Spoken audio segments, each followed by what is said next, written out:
இன்றைக்கி காலையில் ஃபஸ்ட் ட்ரிங்காக மல்லி வாட்டர் எடுத்துகிட்டு அரை மணி நேரம் வாக்கிங் போயிட்டு வந்துட்டேன். மார்னிங் டிஃபனாக பாலும் நாட்டு சர்க்கரையும் சேர்த்து செஞ்ச ஓட்ஸு ஒரு ஜூஸ் டம்ளர் அளவு எடுத்துக்கிட்டேன்.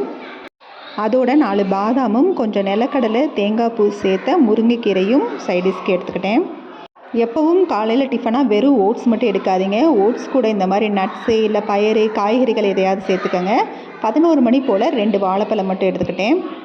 மதியானம் லஞ்சுக்கு சாமை அரிசி தான் இது வேக வச்சு வடித்து வச்சுருக்கிறேன். சாமை அரிசி சாதத்துக்கு கருப்பு சுண்டல் குழம்பு கொஞ்சம் பயறு நிறையாவே எடுத்துருக்கிறேன். அதோட வேக வச்ச முருங்கைக்கீரை. 4 மணி போல் ஒரே ஒரு வெள்ளரிக்காய் எடுத்துக்கிட்டேன். வெயில் காலத்தில் அதிகமாக நீர்ச்சத்துள்ள காய்கறிகள் பழங்களை சேர்த்துக்கிறது ரொம்பவே ஹெல்த்துக்கு நல்லது.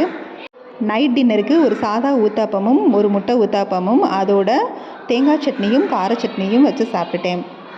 நான் இந்த மாதிரி தான் வாய்க்கட்டுப்பாடு இல்லாமல் பிடிச்சதை கொஞ்சமாக சாப்பிட்டு வெயிட் லாஸ் பண்ணிகிட்ருக்கிறேன்.